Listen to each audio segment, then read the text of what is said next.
attack the king of Atlantis. Have at thee, Imperious Rex! Are you playing with your dolls again? What?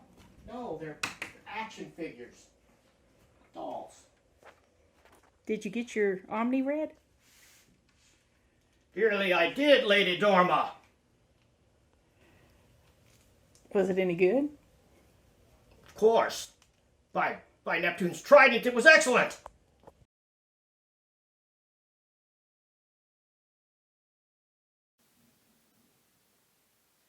Okay, I just finished reading The Namor the Submariner Omnibus by John Byrne Jae Lee. This is a big one. This book is 1,192 pages. The list price is $125. Of course, it's Marvel. Unfortunately, this book appears to be out of print, as far as I can tell. It's not available. It doesn't look like it's available at any of the regular first-run retail outlets. Of course, you can still pick it up on eBay for less than cover. I think I've seen it there for like maybe $88, something like that. So you can get it, but you're going to have to look a little bit. I pre-ordered it, and that's how I got it. But with Marvel Omnibuses, if you're new to it, you may not realize, but it's kind of involves a little luck whether you get one with a really good build or not. This one, I had no problems with. It's very solid. The spine held up for me really well. It even allowed me to do a lot of scanning, and it's really hard to scan an omnibus because you can't get the pages to lie flat on the platen very well. I was able to get quite a few scans, which I'll be running here. You'll see them. They turned out really nice.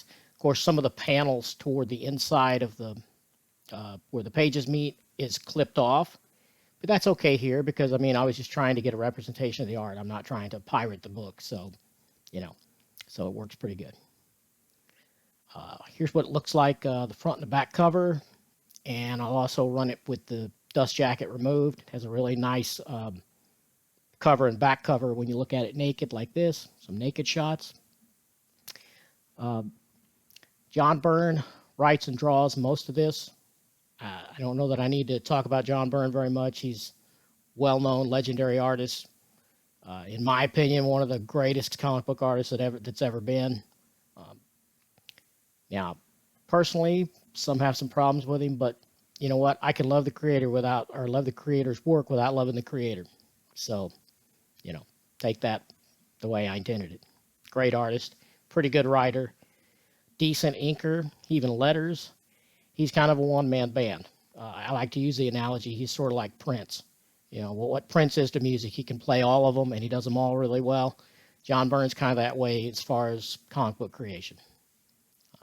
He knows it too. He's a little bit arrogant, but, the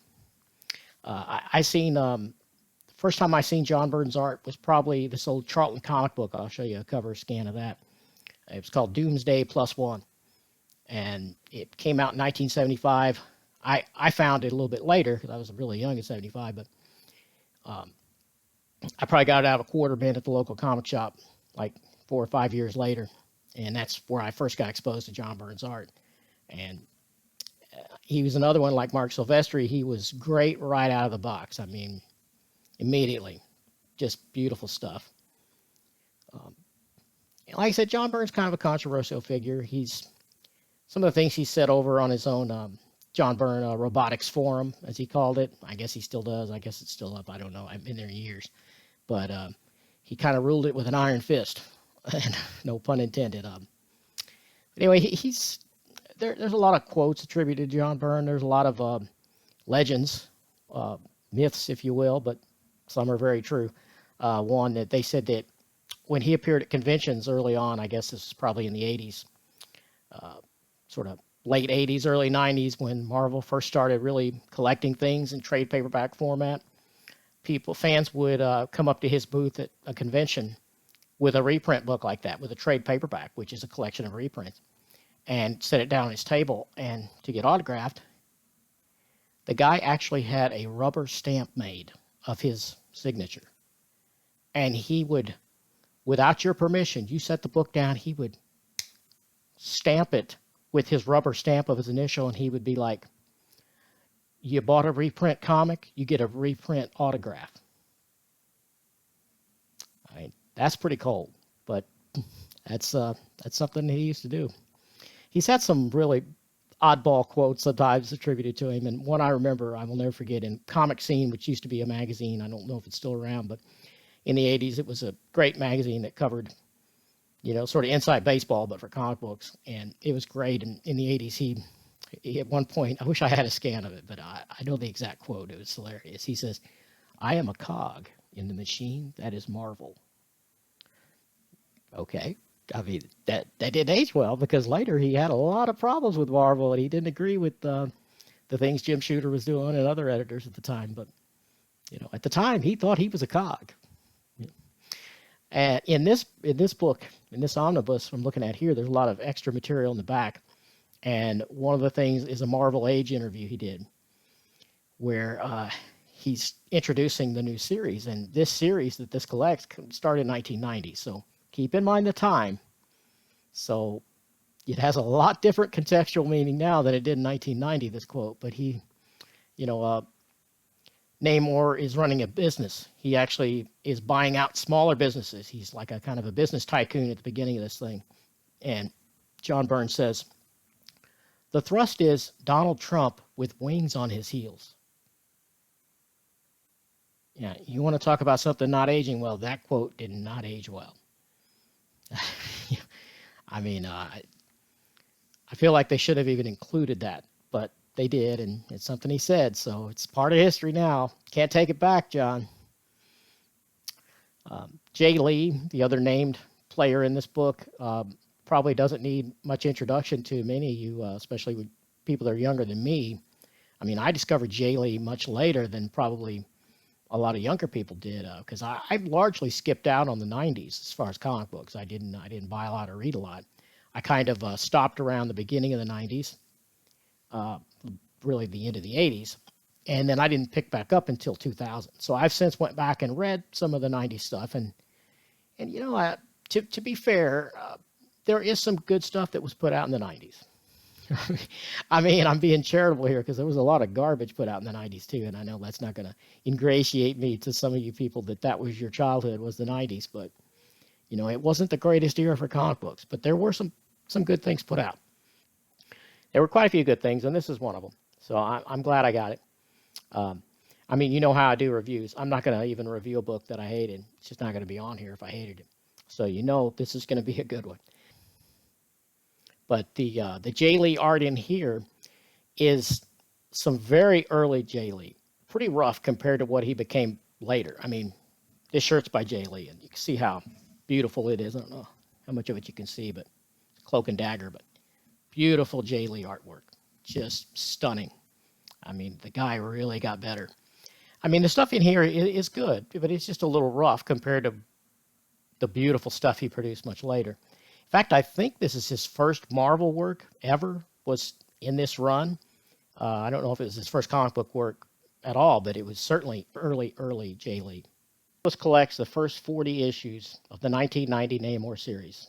It also throws in the first 2 annuals, and it collects the Return of the Defenders story, which ran through the Namor annuals of the time, and also the Hulk, Doctor Strange, and the Silver Surfer, because they were like the 3 to 4 core members of the Defenders originally.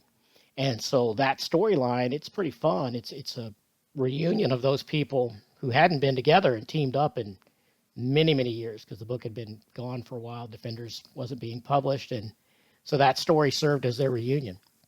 One thing that's really odd about this inclusion in this omnibus is John Byrne, or Jae Lee for that matter. Jae Lee doesn't want the covers, but that's it.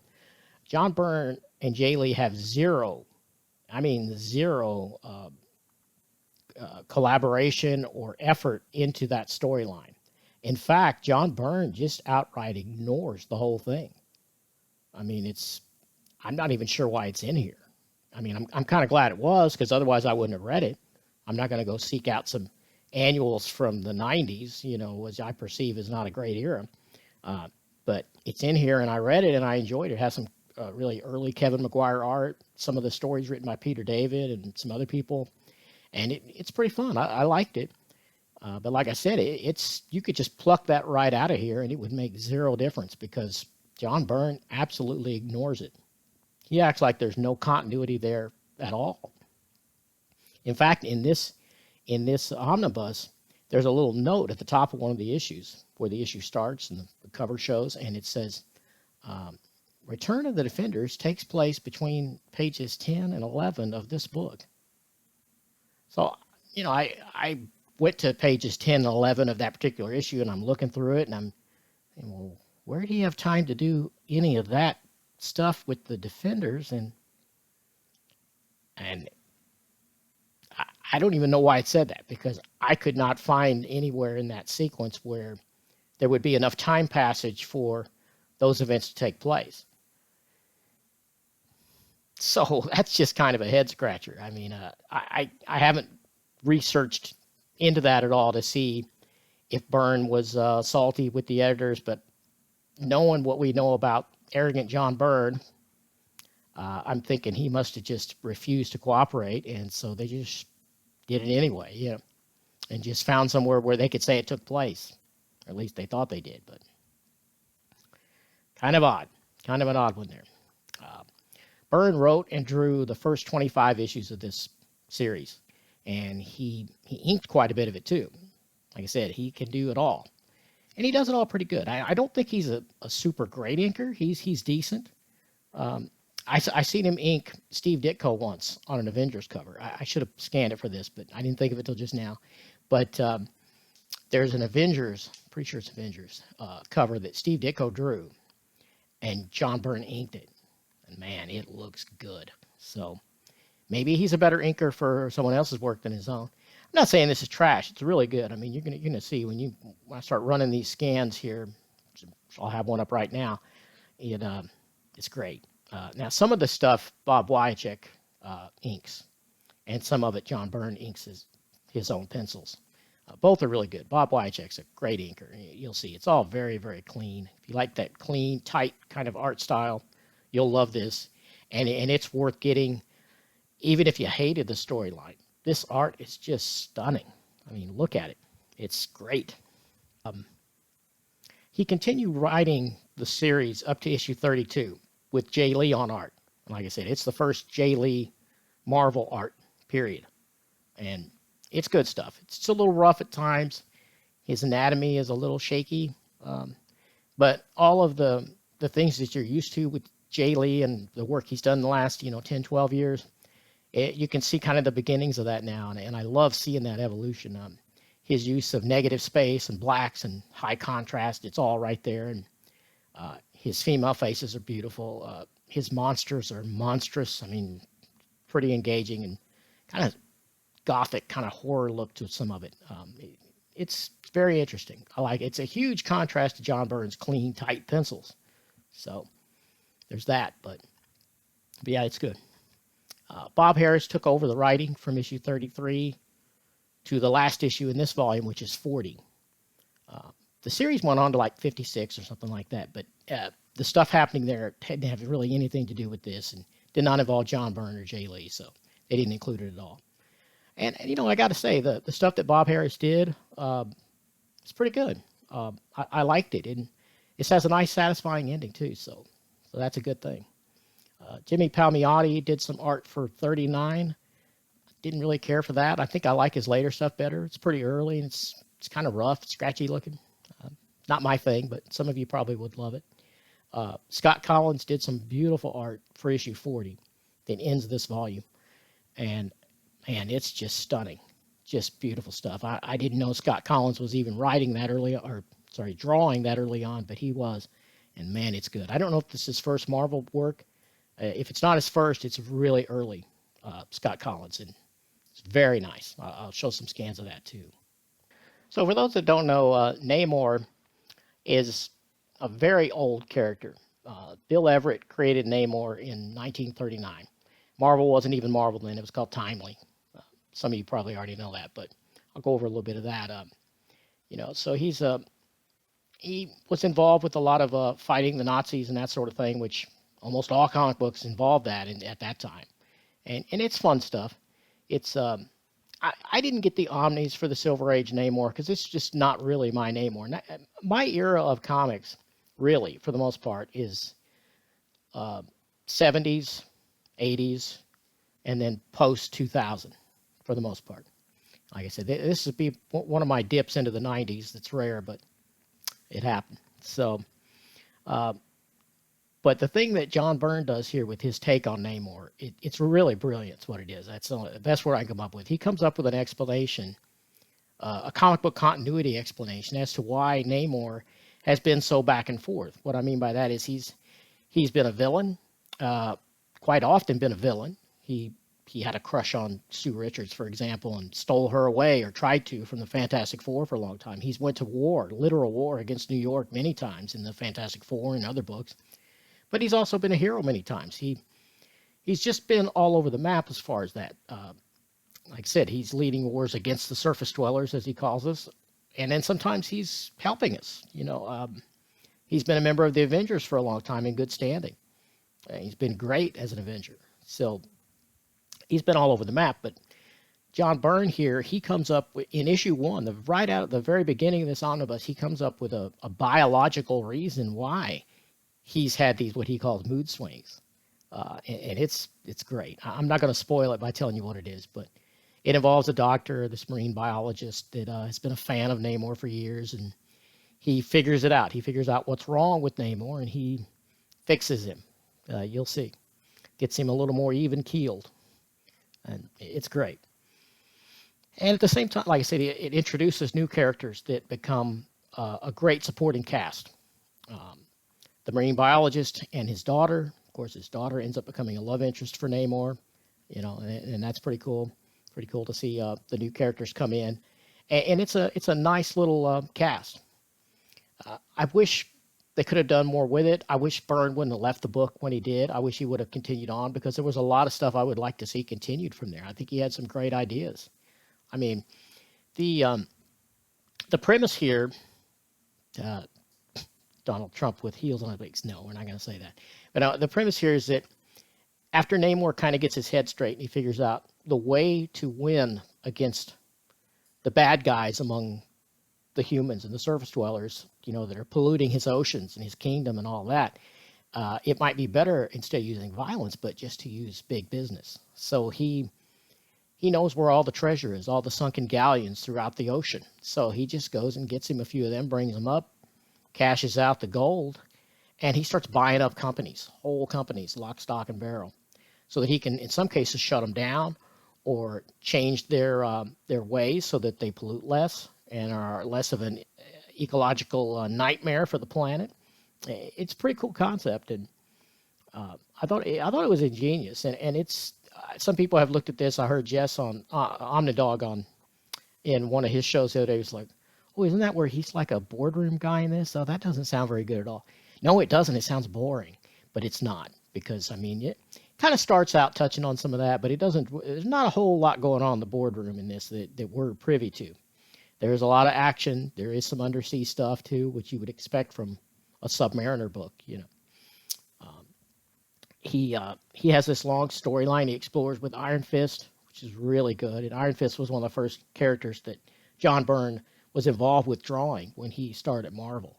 So you can tell it's a character that's near and dear to him. So he treats him pretty good, and he ties up some of his continuity that had been left dangling over the years here too. There's some awesome battles with Doctor Doom, who Namor has been involved with for going back decades and decades. It's really good stuff. He battles the sorcerer Master Khan, and man, wait till you see how Jae Lee draws Master Khan. Man, it's nice, very creepy. Makes him into just a monstrous horror figure. It's good stuff. But that's later in the Jae Lee section. But in the John Byrne section, one of the highlights for me was seeing him battle Nazis again. I mean, I just love it when I can see a Nazi just destroyed, and and it's done really well here. It serves as kind of a reunion of the Invaders, which was a World War II Axis powers superhero group that was involved back then. It was Captain America and the original Human Torch, who was an android, by the way, in case you didn't know that. But it gets into some of that, and Namor, and there was a few others from the Silver Age that some are not even around anymore. But John Byrne uses them brilliantly here, and they have kind of a little soft reunion, and they battle some Nazis, and man, it's good stuff. It's very fun, very fun. Beautiful art and very fun. Uh, very much recommend this book in case you couldn't tell. Um, there's some really cool stuff that happens between a character called the Griffin. I don't know if you're familiar with that, but he's a lion with wings, but he was mutated from a human, I think. I'm a little sketchy on the origin. John Byrne doesn't go into the whole thing because it was already an established villain. But the stuff that happens with the Griffin, man, I want to give it away because it's so good, but I'm not. I'm trying to not to do spoiler reviews, so just, well, you can see some of it in the artwork here, but it's best not to be spoiled. It's good stuff. Um, One thing I'd like to take a minute to go into is the costume. I mean, the green bikini was never my favorite Submariner outfit. For me, Namor, he's this proud, regal character. Uh, I don't think he looks great running around with a little green bikini. I mean, I know I'm in the minority here, maybe, but my favorite Namor costume was always this black one. The action figure I was playing with at the beginning, this one here, that's my favorite Namor costume. It's sort of a black, kind of a dark blue, black thing. And I think it's more befitting a regal, proud character like he is. And my prediction is if they ever, and I think they're doing it, introduce Namor into the Marvel Comics universe, I don't think he'll be in a little green bikini. I mean, maybe he will for a minute, but I think what you'll see him wearing is something closer to this than the green bikini. And I'm not sure why John Byrne didn't use him in that. Maybe he don't agree with me on that, but I think this is the one. This is the better costume, in my opinion. I mean, it looks a little bit like the classic Black Bolt costume, but Black Bolt's covers more of the flesh. Doesn't have his arms showing and the whole open chest thing. But so I don't know. That's the one I like the best. And you can see here on this old comic book, and you've seen it on my action figure. That's my favorite Namor outfit. To me, that's it. To me, this was just a really fun read. I read it pretty quick for an Omni, and it was a big fat one, but I think I was done with it in like probably about 4 weeks, which is pretty fast for me for an Omni, for a big Omni, because I just read, like 30 or 30 to 40 pages a night, usually. Sometimes I'll read more, but this is a solid 8 stars for me. It would be 10, but I didn't like some of the aspects of the character design later on when he kind of goes wild. And John Byrne never draws him this way. It takes place after John Byrne stops with the art, but they let his hair all grow out, and he becomes sort of this barbarian figure. He's almost like a Conan of the undersea world, if you can imagine such a thing. And I'm a big Conan fan, but for me, Namor should be proud, regal, certainly arrogant, but not a barbarian. And the Namor as barbarian just doesn't do it for me. So it loses a little bit for that issue. And the other thing that stops it from being a 10 for me probably is I think Marvel mapped this wrong. I mean, why did they make this Namor by John Byrne and Jae Lee? Usually when they do a named omnibus, it only contains stuff by the people named. But here they included that the Return of the Defenders bit, which has nothing to do with this at all. I mean, they could have just pulled that out. For me, I mean, I'm glad it's in there. I read it, but it shouldn't have been in there. It doesn't really make a lot of sense. I mean, to me, I think maybe this should probably be Namor the Submariner Volume 3, the way I would map it. If they called Web Hobbit up and asked him how to map it, I would say, look, start with the Namor the Submariner run with John Buscema and Roy Thomas. I believe that was like 68, somewhere in that neighborhood. Collect that in Volume 1. It would probably actually take an Omni and a half because it ran for like 70 issues. So probably Volume 1 and Volume 2 would finish that run. Then you would include all of the 70s and 80s appearances and miniseries. There were several of them. So that would probably take you all the way through Namor Volume 2. And then this would have been Namor Volume 3. And then there'd probably be enough material you could go on and do Namor Volume 4, and you could finish this run, because it went up to like 56 or so. And then there's been miniseries since then. There's been some in the 2000s, and there was even a couple of small series that ran that were pretty good. So there's actually enough Namor post Silver Age material. You could get about 6 omnibuses out of it easy.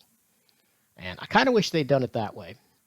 But, as it is, it's still a solid book. And if you're a Namor fan and you missed this one, you probably need to get on eBay or somewhere and dig it up or hope for a reprint, but it's good stuff. So highly recommend it as it is. I liked it a lot. I'm going to be back next Monday, which is March 21st, and I'm going to be doing a review of George Takei's, they call this Enemy, but this is the expanded edition hardcover. So another great one. So see you then.